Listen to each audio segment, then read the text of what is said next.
Listen, something absolutely wild just dropped in the baseball world, and Dodgers fans need to hear this immediately because it involves one of the hottest international free agents on the market, and what he just said about our team has people talking everywhere. We're diving into this situation, plus a major update on Shohei Ohtani and the World Baseball Classic that raises some serious questions about what next season could look like.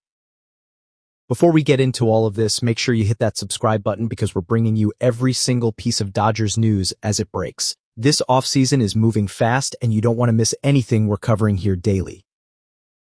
All right, let's get straight into the biggest story today. Tatsuya Imanaga, one of the premier pitching talents available in international free agency this year, just made some comments about the Dodgers that have everybody buzzing. When reporters asked him directly if he'd be interested in joining Los Angeles to play alongside Ohtani, Yamamoto, and potentially Sasaki, here's exactly what he said.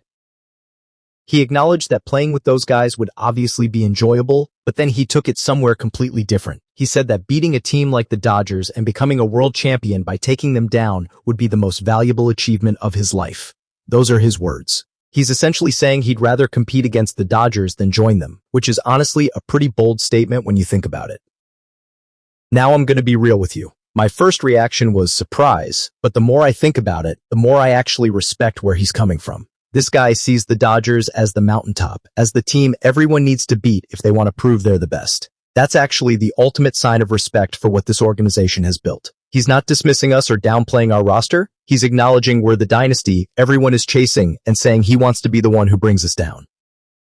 Think about how we feel when we face the Yankees or how we felt going up against teams in recent World Series runs. We want to beat the best. We want to prove ourselves against the elite competition. That competitive fire is exactly what makes championship teams, and Imanaga is showing he has it. He wants the challenge of being the underdog who topples the giant rather than joining the giant and having an easier path. From a pure talent perspective, Imanaga would absolutely be a valuable addition to any rotation. His numbers over in Japan have been impressive. We're talking about an ERA under 2 over his most recent season across 24 starts. The years before that showed similar dominance. This is a legitimate starting pitcher who could contribute immediately at the major league level. But here's the thing that makes this even more interesting. The Dodgers were linked to Imanaga initially because people assumed every top Japanese player would automatically want to join the Japanese superstar collection we've got in Los Angeles. That assumption might have been completely wrong from the beginning based on some other comments Imanaga made recently. He talked about specifically not wanting to be on a team with other Japanese players because that would make things too comfortable. He said having another Japanese player on the roster means you can just ask them about everything, but that's not what he's looking for. He wants to experience what he called that sense of survival, dealing with cultural differences and overcoming challenges on his own. That's what excites him about coming to MLB. If we take him at his word, and I think the Dodgers never really had a legitimate shot at signing him regardless of money or roster fit. He's actively seeking an experience without that built-in support system of fellow countrymen, which completely eliminates us from consideration. But you know what? That might actually be a blessing in disguise for our roster construction.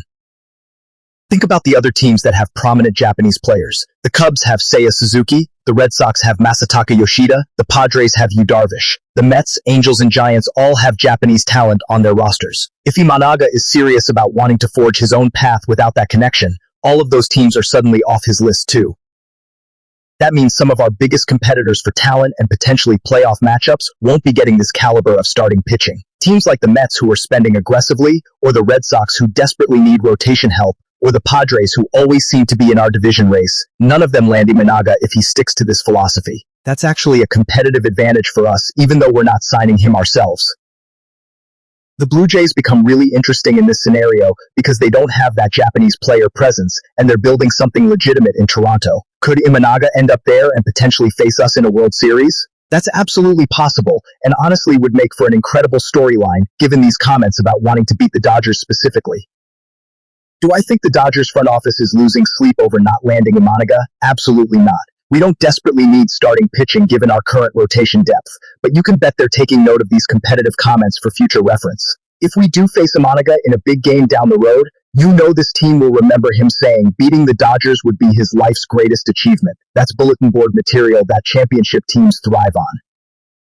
Now let's shift to the World Baseball Classic update because this impacts the Dodgers in a completely different way. Shohei Ohtani has confirmed he's playing for Team Japan in the upcoming tournament. No surprise there, given he was the MVP last time, and that iconic final confrontation with Mike Trout is one of baseball's greatest moments. But his participation raises legitimate questions about how it affects our season.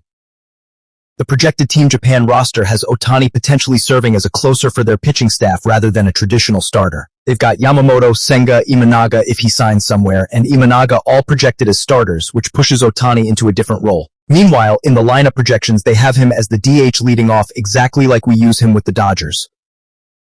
Here's where it gets interesting for us.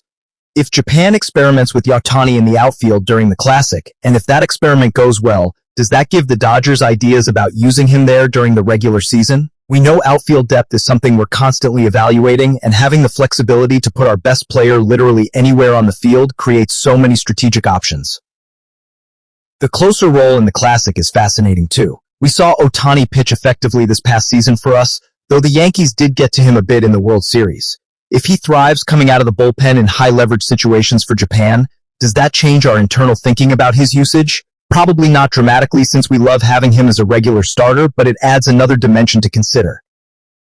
The real question is workload management. Ohtani participating fully in the World Baseball Classic means extra innings on his arm before our season even starts. That's something the training staff and front office have to factor into his regular season plan. Do we scale back his pitching workload early in the year to compensate? Do we limit his plate appearances in spring training? These are the kinds of details that championship organizations sweat over.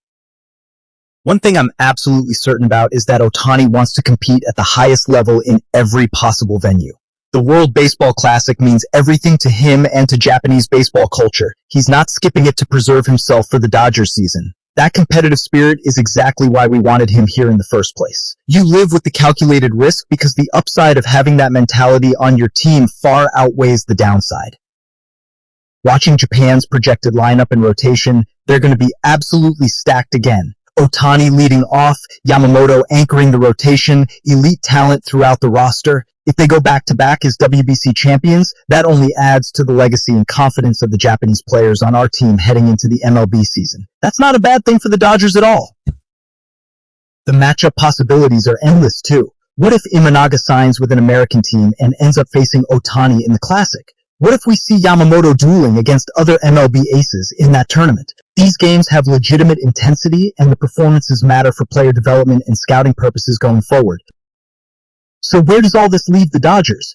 We're not signing Imanaga, but that's perfectly fine given our roster construction and his personal preferences.